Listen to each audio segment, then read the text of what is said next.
pembelajaran hari ini mari kita berdoa, membaca Al-Fatihah dan doa sebelum belajar yang dipimpin oleh Mbak Kartini. Berdoa mulai. Bismillahirrahmanirrahim. Alhamdulillahi Rabbil Alamin. Ar-Rahmanirrahim. Maliki yaumiddin. Iyyaka na'budu wa iyyaka nasta'in. Ihdinas siratal mustaqim. Siratal ladzina an'amta 'alaihim ghairil maghdubi 'alaihim waladdallin. Amin. Bismillahirrahmanirrahim. Raditu billahi rabba wa bil islami dina wa bi Muhammadin nabiyyan wa rasula. Rabbi zidni ilma warzuqni fahma waj'alni min ibadikas sholihin. Amin. Doa selesai. Oke, terima kasih Mbak Kartini.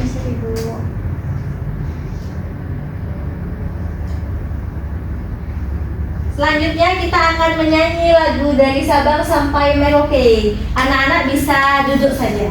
Oke, Bu.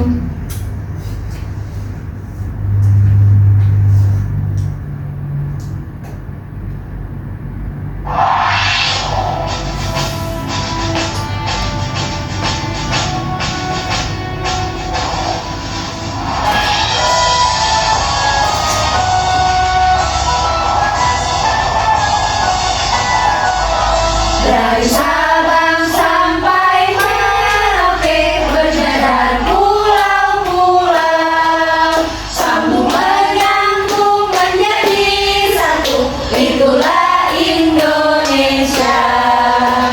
Indonesia tanah airku, aku berjanji padamu, menjunjung tanah airku, tanah airku Indonesia.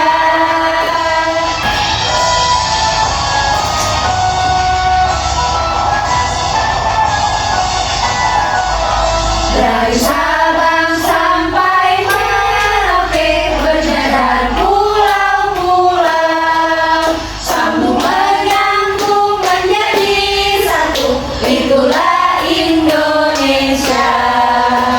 Indonesia tanah airku, aku berjanji padamu, menjunjung tanah airku, tanah airku Indonesia.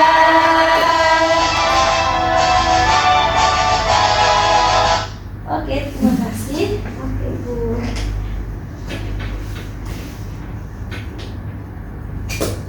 Ya, hari ini kita akan mempelajari tentang cara tubuh mengolah udara bersih. Nah, sebelum pembelajaran dimulai, Ibu ingin bertanya, Mbak Nurul, apa saja sih perbedaan dan persamaan makhluk hidup yang ada dalam gambar yang sudah Bu Dewi sajikan? Oh ya, perbedaannya itu dari bentuk tubuhnya, Ya. lalu bentuknya.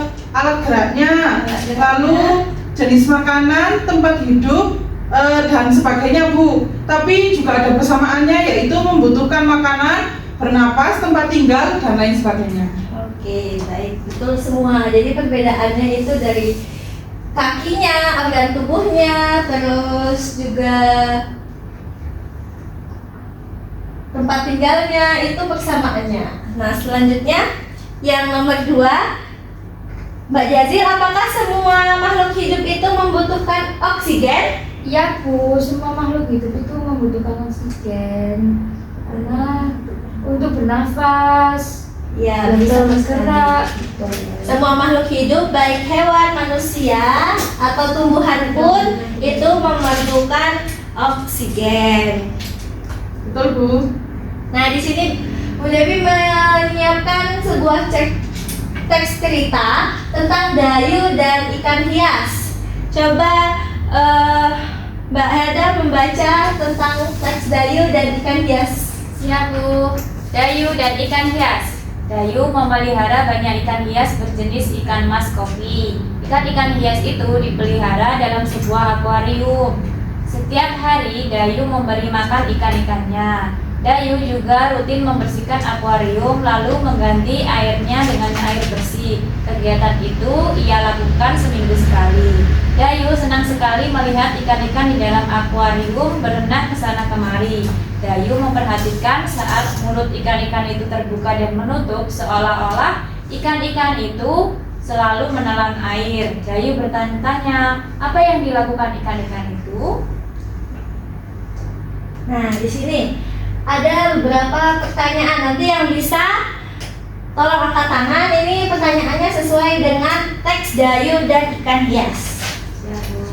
Atau per orangnya bisa memilih soal yang Ibu tampilkan. Coba Mbak ini jawab yang mana? Apa jenis ikan yang dipelihara Dayu? Apa jawabannya? Ikan koki. Ya, ikan hias Koki. koki. Iya, ikan hias koki. Lalu Mbak Jazil, yang mana soalnya? Siapa yang memelihara ikan? Yang memelihara ikan tadi Dayu. Ya, yang memelihara ikan hias adalah Dayu. Saya. Yang mana? Yang itu Bu, kapan akuarium dibersihkan? Ya, kapan akuarium Jadi dibersihkan? akuariumnya itu sama Dayu dibersihkan seminggu sekali Bu. Seminggu sekali. Lalu Mbak Heda, soal yang mana? Apa yang diperhatikan Dayu saat melihat ikan-ikan hiasnya? Ya. Yang diperhatikan mulutnya itu selalu terbuka seolah-olah airnya masuk terus. Oh ya, jadi seketika itu mulutnya bergerak-gerak seperti dia menelan air.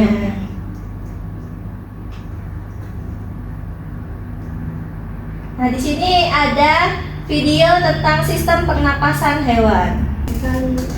Setiap jenis hewan memiliki sistem dan alat pernapasan yang berbeda-beda. Ada hewan yang bernapas menggunakan paru-paru, insang, kulit, atau trachea. Sistem pernapasan mamalia. Mamalia adalah sebutan untuk hewan menyusui. Ada dua jenis mamalia, yaitu mamalia darat, contohnya sapi dan kucing, serta mamalia air, contohnya lumba-lumba. Alat pernapasan hewan mamalia adalah paru-paru. Mamalia air pada saat menghirup udara akan mengeluarkan kepalanya ke permukaan air. Mamalia air mempunyai lubang di atas kepalanya yang berfungsi sebagai hidung. Pantas ada air. Sistem pernapasan amfibi. Amfibi merupakan hewan yang dapat hidup di dua alam, yaitu di darat dan di air. Contoh hewan amfibi adalah katak. Alat pernapasan yang digunakan katak kecil dan katak dewasa berbeda. Pada saat masih menjadi kecebong atau berudu, katak bernapas menggunakan insang. Insang pada berudu terdiri atas 3 pasang dan terletak di kepala. Ketika katak tumbuh dewasa dan hidup di darat, alat pernapasannya berupa paru-paru. Pada saat tertentu, katak juga bernapas menggunakan kulit. Itulah sebabnya kulit katak selalu terlihat basah karena melalui kulit yang basah itulah katak mengikat oksigen. Sistem pernapasan burung. Alat pernapasan burung adalah paru-paru. Selain itu, burung juga memiliki alat khusus berupa kantung udara atau sering disebut pundi-pundi udara. Fungsi pundi-pundi udara adalah untuk menyimpan udara yang digunakan pada saat burung terbang. Ketika terbang, pundi-pundi udara akan memasukkan dan mengeluarkan udara dari dan ke dalam tubuh burung. Pada saat sayap dikepakkan ke bawah, udara keluar dari pundi-pundi udara. Sistem pernapasan cacing tanah. Cacing tanah bernapas menggunakan permukaan tubuh tubuhnya. Cacing tanah memiliki kulit tipis yang terdiri atas banyak pembuluh darah. Hal ini membuat cacing dapat menyerap oksigen dan mengeluarkan karbon dioksida secara langsung. Cacing membutuhkan tempat lembab agar sistem pernapasannya berlangsung dengan baik. Sistem pernapasan reptil. Reptil bernapas menggunakan paru-paru. Hewan yang termasuk jenis reptil diantaranya cicak, kadal, buaya, ular, dan biawak. Reptil hidup di darat. Namun, ada juga yang dapat hidup di air. Contohnya buaya. Buaya bernapas menggunakan paru-paru. Tetapi, buaya memiliki lubang hidung yang bisa ditutup pada saat di air. Dengan demikian, air tidak dapat masuk ke dalam paru-paru. Sistem pernapasan ikan. Ikan bernapas menggunakan insang. Insang berjumlah 4 pasang dan terletak di sebelah kanan dan kiri kepala. Ikan memiliki gelembung renang yang berfungsi untuk menyimpan oksigen dan mengatur gerak naik turun. Beberapa jenis ikan yang hidup di lumpur seperti lele, gurami, dan gabus memiliki labirin. Labirin berfungsi untuk menyimpan cadangan oksigen. Sistem pernapasan serangga. Alat pernapasan serangga adalah trakea. Trakea merupakan pembuluh-pembuluh halus bercabang yang memenuhi seluruh bagian tubuh serangga. Trakea bermuara pada spirakel, yaitu lubang yang terletak di sisi kiri dan kanan tubuh serangga.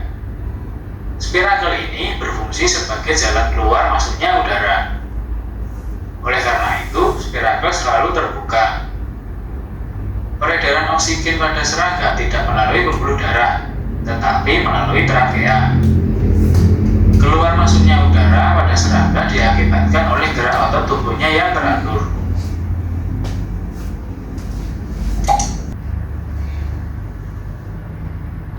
Dari video pembelajaran tentang alat pernafasan hewan, ada banyak jenis hewan yang disajikan di sana. Akan tetapi di sini Bu Dewi menyajikan hanya 3 jenis hewan. Yang pertama mamalia, reptil, dan insekta. Nah, kalau reptil mamalia itu adalah jenis hewan yang menyusui anaknya, dan di sana itu hewan mamalia memiliki 2 jenis, yaitu mamalia darat dan mamalia air. Nah, di sini Bu Dewi menyebutkan jenis mamalia air yaitu lumba-lumba. Ada yang bisa menyebutkan jenis mamalia darat? Kucing, Bu. Kucing, terus Sapi. Ada lagi? Kambing. Kuda. Oke. Kucing juga kan? Lalu yang kedua, Ya. jenis hewan reptil. Reptil bernapas menggunakan paru-paru. Nah, udara yang masuk melalui hidungnya lalu ke batang tenggorokan dan langsung ke paru-paru. Nah, contoh salah satunya yaitu ada buaya. Ada yang bisa menyebutkan contoh reptil lainnya? Ular. Kadal, Bu. Kadal. Biawak. Cicak. Oke. Lalu yang ketiga ada insekta. Insekta itu serangga bernapas dengan menghisap oksigen dan melepaskan karbon dioksida. Namun alat pernapasan serangga ini berbeda dengan hewan lainnya. Alat pernapasannya yaitu trakea. Contohnya itu ada kupu-kupu. Contoh insekta yang lain? Belalang, Bu. Belalang, Semut. capung Masuk. capung ya. Betul. Apa lagi ya? Apa ya? Iya. Ya, lebah. Lalat. Lala ya.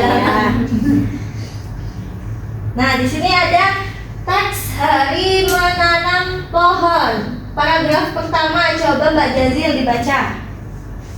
Indonesia dikatakan sebagai paru-paru dunia. Sebutan itu disematkan karena di Indonesia terdapat hutan yang sangat luas. Daun-daun di hutan mengeluarkan oksigen berlimpah. Oksigen merupakan unsur penting bagi kehidupan. Lalu yang paragraf kedua Mbak Rada.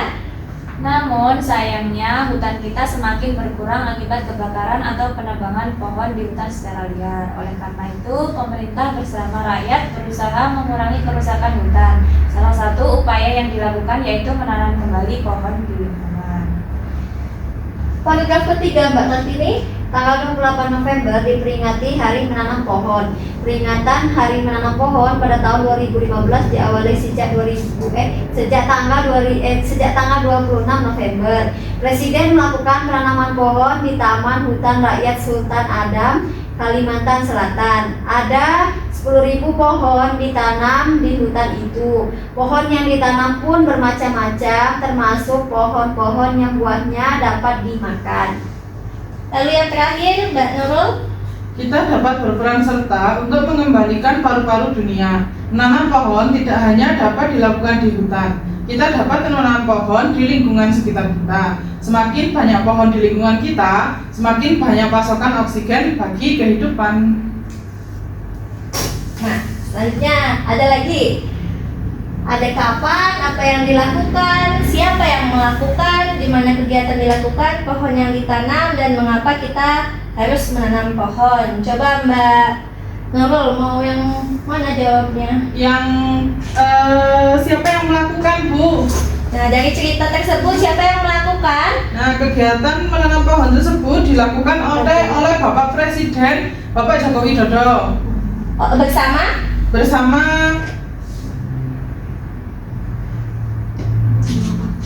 bersama siapa, Bu? Nggak tahu. Ya, jadi dari kegiatan itu yang menanam pohon itu ada Bapak Joko Widodo dan masyarakat sekitar yang mengikuti.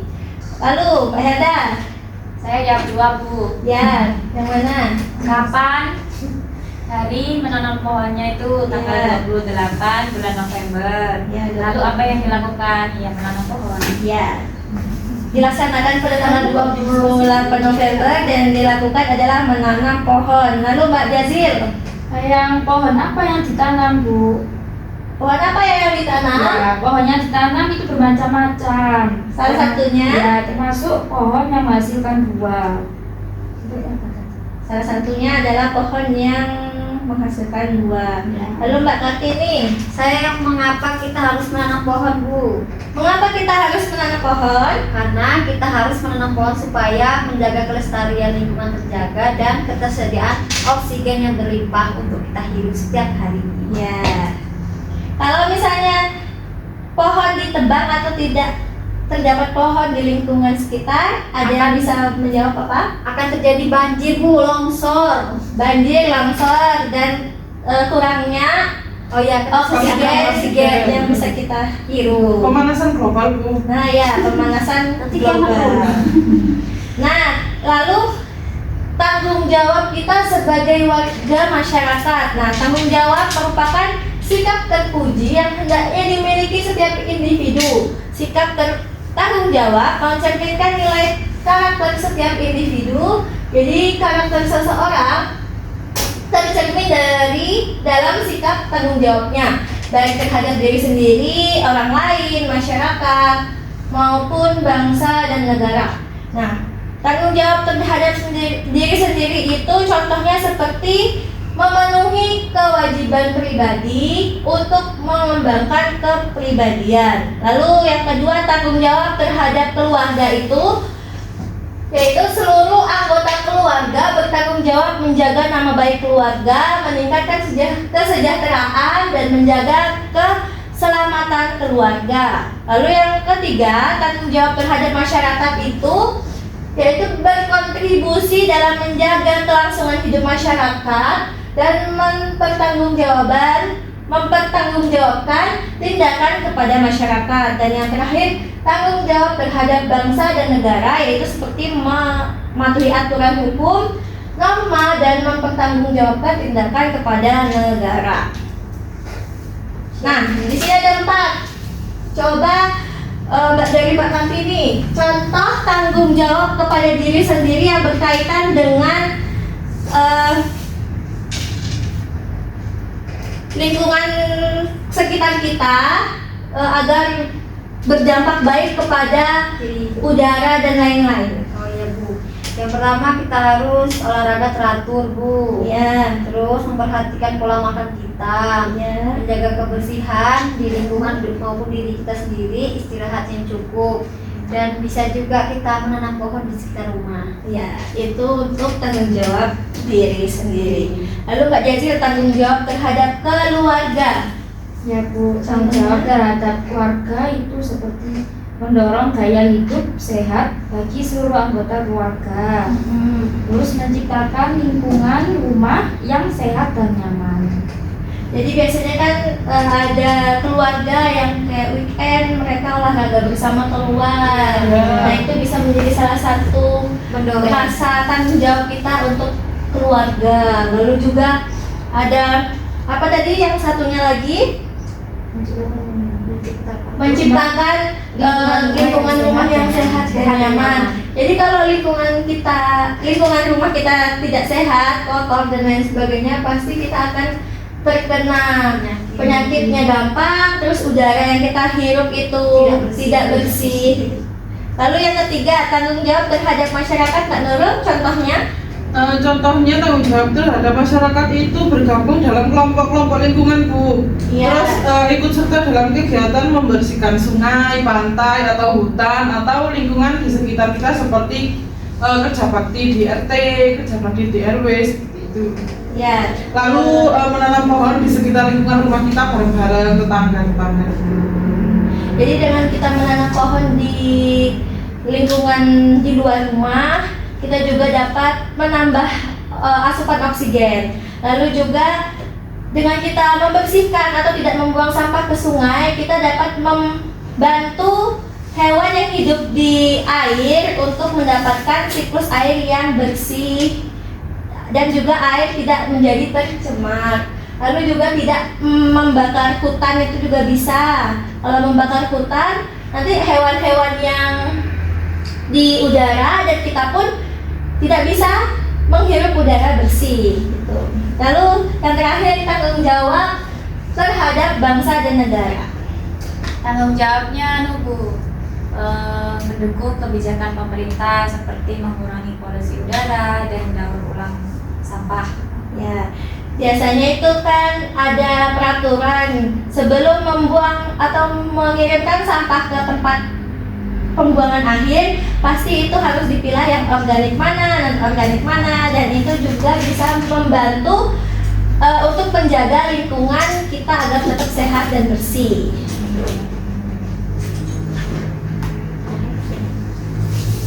Untuk pelajaran hari ini mungkin sekiranya cukup. Ada yang bisa menyimpulkan apa saja yang sudah kita pelajari hari ini? Tentang itu Bu, organ pernapasan. Ya, Terus tentang tadi menjaga kelestarian. Ya. Bu. Tanggung jawab Tanggung jawab. diri sendiri, keluarga, dan masyarakat Bu. ya. Oke, sebelum kita tutup, mari kita berdoa kafaratul majelis. Bismillahirrahmanirrahim. Subhanakallahumma wa bihamdika asyhadu an la ilaha illa anta astaghfiruka wa atubu ilaik. Amin. Oke, Bu Dewi ucapkan terima kasih. Kurang lebihnya Bu Dewi mohon maaf. Wassalamualaikum warahmatullahi wabarakatuh. Waalaikumsalam warahmatullahi wabarakatuh.